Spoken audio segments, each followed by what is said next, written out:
All right, guys. Read that disclosure, please. We're going to be doing a midday call publicly.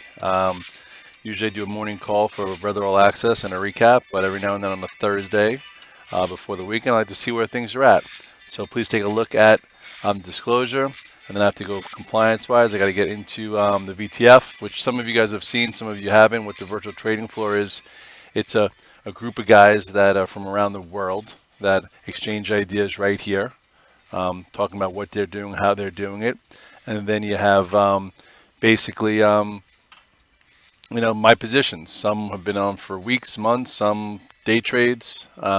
Shows when I buy, when I sell. This is what I have now. I don't have a lot of market positions on.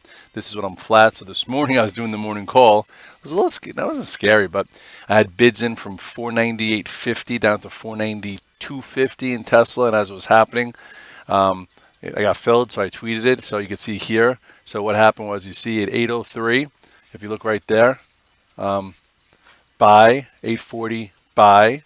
Okay, so, and then all of a sudden, sell, sell, sell, sell. So I was able to, there should have been three buys, but I know I got, filled three different times from 498 down. And then I started selling, you know, a little bit after one of the bounces, I guess. And then in the first 10 minutes when it went to 505, which is just a day trade. Sometimes Red Dog's allowed to day trade. I know I've been positioning trading, and I've been having call spreads, and I've been holding things for weeks and months. But every now and then, when you're a little wishy-washy on what's going to hold, you're allowed to day trade somewhat. So again, people are talking. So some of these things, by the way, these are my two little, my small bios. That FBIO came out with some really big news that people don't even really know about, or and I think it's going to continue to trade volume, and I'll get into the chart. MBIO, I think it's getting close to that kind of news. ICE, I got in yesterday's, and just got in a few days ago for just this isn't giggles. I've been in Disney a while. Then I've been rotating through the old IPOs. I don't have a lot on right now. The market to me feels a little wishy-washy. I'm having a hard time finding really good ideas. Right now, Apple has been weak every day in the afternoon, and then gaps up and then gets weak. Netflix hasn't been able to sustain a move. Amazon hasn't been able to sustain a move. Roku's out of play. Facebook, I already met my target, so I get out. So many of my names have met their target, so I'm just kind of day trading now. Why not? I even took off my Beyond call spread. I had overnight, I bought the 80s, sold the 95s when the stock was at like $77. It cost me $4 and I made 11. Not bad besides trading it. So anyway, let's get into some of the charts. We'll go back here. So where are we at? Okay. At this point, for the first time in a few days, we're actually a little bit overbought. Here's the 8-day down here. The oscillator hit like plus 35 today. Usually the oscillator is overbought at plus 40.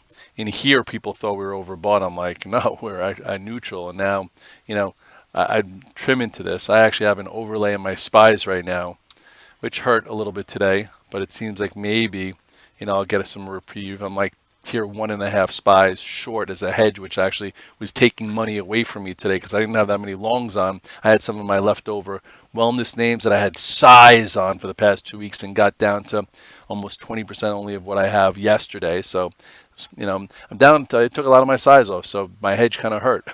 But right now, it looks like it's turning. If you go to the 1 day, you'll see, we'll see what happens here. This is a pretty big perch.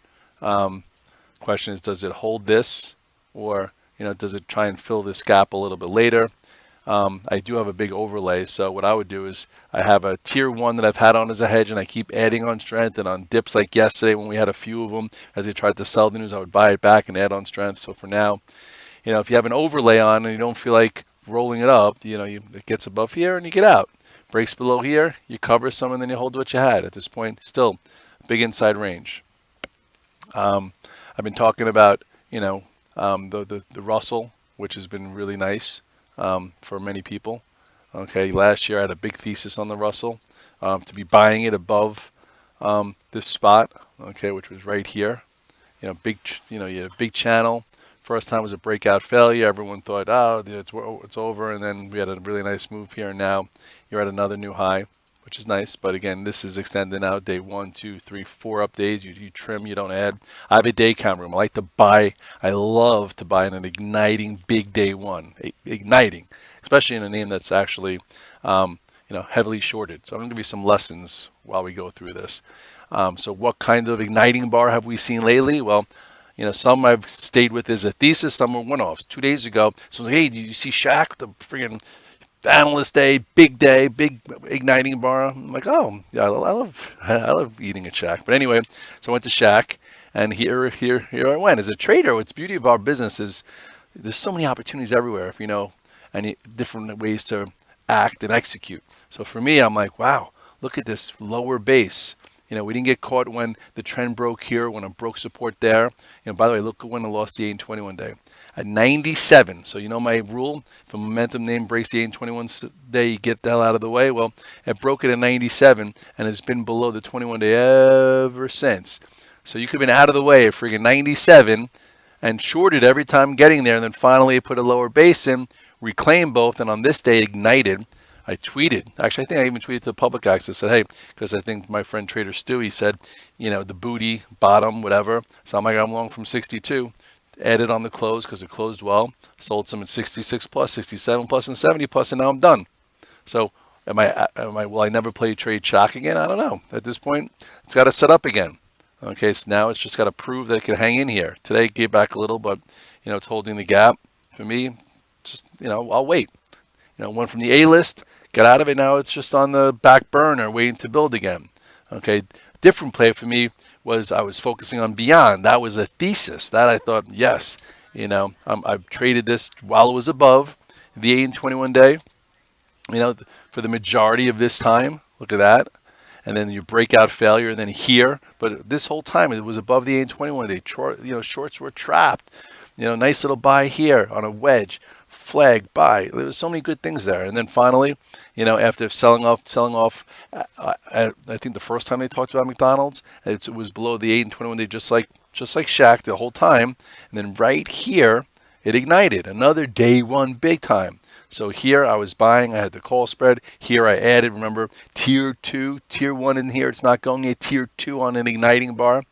Then, actually, I think that night was something that happened with Iran or whatever, and we were actually buying it after hours. And then I sold some, kept some, bought some back, took this out, held it here, sold it. I actually got short 130, covered 117, and I still have some naked calls I sold in here for the 145s, thinking I'd be okay for $3 that are worthless. And now what? I was hoping for a down open here to buy. It didn't happen, and now I don't know. I'm really not that interested. If this were to break 106.11, it could hit an air pocket down towards 100. So be careful if you're long, but I don't think many people are long. And if you are, looking here, maybe tomorrow we get something. But again, it's big move. Some people sold strength. You could have sold here versus the high of the prior day, which at least it's calculated. And now if it breaks this, you have a push lower. I'm not going to press it and short it. That's just not what I do. I don't love to do that. But if it breaks it, then tomorrow opens down, maybe there's a better trade. Kind of like with Tesla. Tesla, I'm so spent. It's been such a long week. So Tesla, why did I target 498 down to 492? That's what people were asking me. Didn't you feel scared? It's Tesla. I'm like, well, I did sell my 510 calls and 540 calls above 540, so I'm talking 50 points. I was out of the way, so I had the luxury of testing it because of the way I traded these ranges so well. And now Tesla itself. Here, actually, when I was writing the note, I said 498 to 502, but I waited to 498 to put bids in. And when I was doing the morning call, I'm like, hey guys, I just got hit at 498 half. I have a bid at 496 half and a bid at 492. And by the time I got out there, we're back at 497. So I got out of a little bit, and then I was selling 500, and my last sell was like 504. So anyway, this low here was 492. So I figured that's a good spot. It could have went into the gap, which is why I was a little conservative, because if it went into the gap, I also had bids in my other account at 486. But now, it's kind of protecting it. So what do we know now? This is 492. This is your new point of reference, guys. Everyone could say all they want about Tesla, but now this is what the market said. At this point, it held this gap. Okay, you have 492. Where is it now?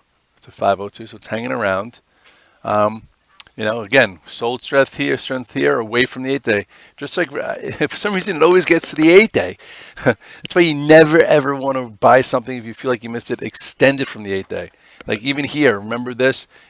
First of all, you had your red dog reversal, and everybody was getting all crazy that they missed it and started shorting here. And then I sold those 510, 540 calls. Everyone's like, "You're crazy." I'm like, well, look how extended it is from the 8-day there. Then you had the 2-day pull-in. I flipped from short to long, and thank goodness. And then that happened, and now look, right back. But it's been above the 8-day this entire time, which is a very strong trend. At this point, it needs time to rebuild. But from here to there, it was worth a look. And everyone's like, why didn't you hold some? You know what? Because I don't know if that's the ultimate low. We still have a bunch of time till earnings. So now this changes. So we'll see. Apple, definitely a little wishy-washy. Still in this range. You can't buy strength. You can't short after a move. So there's no momentum in Apple right now. We've seen this before. We saw it in this range here. We saw it in this range there. Remember when I did that video here? That was awesome. So I've kind of been out of the loop with Apple the last few sessions. What I did do, when it was set up, okay, I was a buyer here on this day, and I sold it for a day. It was a day-and-a-half trade. I'm allowed to do day-and-a-half trades. I'm a prop trader. It's like 7, 8 points. And then I did nothing in here. I actually shorted on this day, covered some pre-market down $1, and then I broke even on the rest. And now it's wedging again. So this will be interesting. It's got a bit of a flag. 317.57 is the high. It's above the 8-day. It's digesting. So this no longer is really short-term overbought and has improved that you could press it. So this will be interesting to see what happens the next few sessions because you still have like 2 weeks until earnings. So at this point, it's resetting up. And there's a fight between the bulls and the bears. And usually above the 8-day, the bulls win. We'll see. I have no position there right now. Amazon still can't hold a friggin' bid. I haven't traded it since getting stopped out. So let me tell you what I do with Amazon. And just because I do have FOMO, a little bit of FOMO. Here, this is the explanation. So you can take a picture of that. It tells you what I'm doing here. So Amazon hasn't done a blessed thing for, let's see, for a long time now. Let's get this down lower so you can see this. All right, so take a picture. All right, Amazon has done absolutely nothing for 2+ years. Remember this trade? I did a video. That was fantastic. That was the best trade I've had in Amazon all year. Went from 1785 to 1900, and we had some trades along the way. That was then. This is now. Now I'm not in the stock. So for me, I always get a little FOMO when I feel like a name that's fantastic company, this and that, has sentiment so against it. That's what Tesla had last quarter. That's why I bought the call spread. I'm like, I'm risking $4 to make 20 or whatever it was. So anyway, this has done a whole lot of nothing. Everyone's negative on AWS. Everyone's pissed that they didn't get the Jedi contract. Everyone thinks that the Alexa device is saturated. It could all be true. That's why I'm not long in, and that's why I'm not going to take it long in. But if it's not, and the selling was his ex-wife from Borat. It's nice. Well, anyway, some people say I'm not funny. Or boring. But anyway, I think if it's nice, maybe it could get above this 2030 and 2050. It's a big maybe. Big maybe. So what did I do? I bought the 2000s yesterday. They were 11 for earnings, $11. And then I sold the 270s for 6 or so. So I'm risking $5. $5 that if everyone's wrong, which they might be, they might not be, I think this has a 10% move, and that'll take it to close to, it'll take it through 2030, it'll take it to 2050, and it could be up here by 2100, and then my cost of $5 could get me from 2000 to 2070, so subtract $5, it can make 65 points. But that's a big if, or it's going to be a zero. I made a lot of money in the last 4 months on options, and in the last 2 weeks that I'm risking some money to be in it, just in case I can't trade it after hours, and just in case it happens. If it doesn't happen, you know what? It's going to open up lower, and everyone's going to be like, I told you so. Amazon's been so relatively weak. How could you have not seen it? Some people are buying puts or being short. Okay, I'm not. Anyway, that's my strategy for Amazon, and I'll go over it again later. And that took a lot of energy out. All right, so let's move on. The wellness group. Guys, I hope you made a fortune. Don't go out and start using this stuff. No, I'm kidding. Everyone does what they do. I like to drink an IPA here and there, but I'm on a no beer, no bread, no carbs, no chips diet right now for this month. I can have bread if it's on a sandwich, but just no French fries with the bread. So I do that diet every like 3 times a year, where I feel like I want to tighten up. I'm going away in February. Need to be beach shape. So Chase doesn't think his dad's an old man. But anyway, why did I go off on that tangent? Oh, the wellness group. So everyone thinks to themselves, when did Red Dog start talking about CGC? Well, it was 2 weeks into December. I started going with the January fact. It was around $18. I'm like, we're accumulating it into weakness, and I think it's going to be a great thesis. So anyway, CGC wound up being spectacular. Started on right on this day, right around here. Made money fast. Accumulated, made money fast again. Red Dog reversal buy, added, sold, and now I'm in very small because I think it's going to have to rest a little bit. Maybe rest up here, maybe a little bit lower. I'm not so sure, but I'm down to about 20% of what I had here. And if it builds a nice little bull flag, it'll go again and I'll be in more. All right, Crone, remember that one? That was spectacular. I actually bought this one in this move, sold some, and then right into here, I bought it on this day, sold some, and then I'm not going to tell the whole story, but I had a lot here, added here, and then trimmed all the way up to about 20%, where I even got flatted today for a second. And then I bought back 806s. I think I got flat around 850, and now we'll see if this goes sideways a little bit here above this trend line. Where is it now? Oh, no. 814, I bought some 806s, and I had some bids a little bit lower, so we have to let the moving averages catch up, and then maybe we get another move. But from here to here, I reduced. SNDL. Okay, another spectacular trade for us in Red Dog land. Okay, I started buying this thing at I think 240. I was brought to my attention that this is a really awesome company and that it went public. They don't need money. It's just went public in a bear market for marijuana and wellness to start buying ugly. My friend, I'll give him credit, David Prince, is like, buy ugly. So I bought ugly from 240 all the way down to 190, and then boom, I was like, wow, I had way too many. Made good money. Lightened up a little bit. Started accumulating again, and then boom, got big. Sold some, which I did tell everyone. I'm selling a little bit above 3. 3 to 3.25. Sold from 3 to 3.25 since I bought it from 240 down to 2. But then I held a tier 1, and then as it went sideways, I started developing a little bit more than a tier 1. Started buying it because it was holding in there, and then added yesterday, sold some today, and now I'm going to stay with some, and hopefully it works its way up to my 4 or 5 target zone. But after the group needs a rest, so it's probably going to rest with the group. Where is it right now? 333, not so bad. It did push above 349 and hit 366. I sold some 60s. I'm allowed to sell some strength, so I could buy a dip. Anyway, I still think it's just fine. So that's that. What's this? As we're talking about little ones. So, guys are like, Red Dog, why would you have 2 little spec bios in your 2020 report? I usually don't. I usually have like 2 or 3 bios, but I'm like, you know what? A friend of mine, it's a money manager, has been accumulating these things for a year and change. Loves the story, absolutely loves it. They both raise money. They don't have to raise money. And basically, a lot of good things could happen. So, first one he loved is this FBIO. He's like, God, he's like Scott. He goes, I started buying this thing, in here. Okay, had a move, never sold it, and then something happened last year where it was just for sale, blah blah blah. Okay, then they did like a money raise in here. He's like, now they own like 7, 8 companies, and they're all doing well. A bunch of them have some drugs that could be blockbuster. He goes, this thing is so undervalued. It should be at least back where he bought it, between 350 and 4 or so. I was like, okay, I'll take a shot.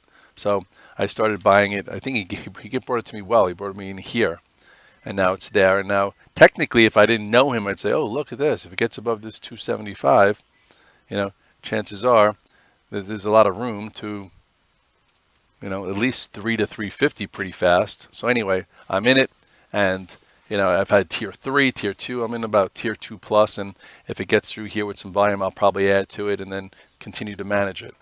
He's also gave me this MBIO Mustang, which also, if you look where it was when it came public, it came all the way in. This was when they had some bubble boy data, and now it's been going sideways for a year and change. And he thinks that, a lot of good stuff is on the horizon. Technically, I started buying it in here. I'm still in it, and I will stay with it. Where is this now? 415.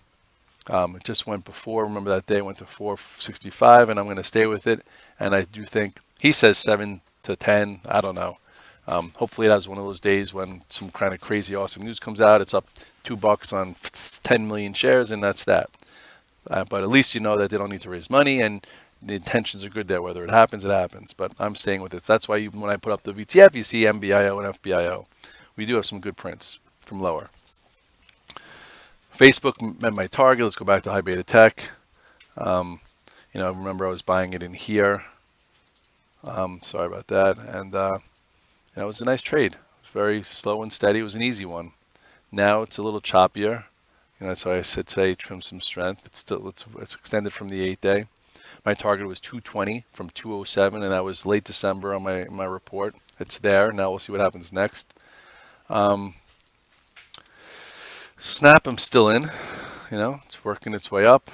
We were buying it in here, adding there. That's when I was talking to Grasso, and now it's hovering around this 18. I still think you could be long it, and still there's a good chance that.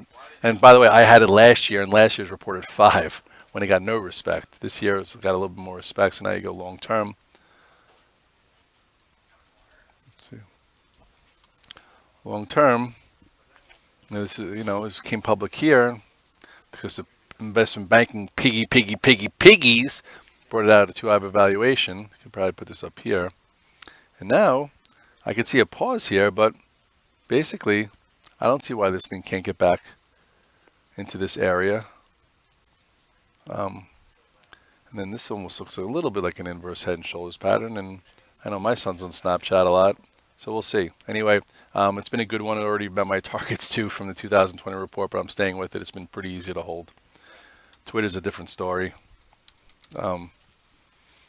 Pain in the butt. You look at it where it is now. My goodness, I missed that today. Nice little push through 33.50 on its way to the 200-day. I told people to. Where's the? Oh God, do I have it? Said I was buying it versus 32.50 for a push above 33.50 into the gap. Well, that happened. So if you're long it, you're long it. Congratulations. What's a SPY doing now? Turning back up. Oh well. I'm in some of the IPOs still. I'm in work.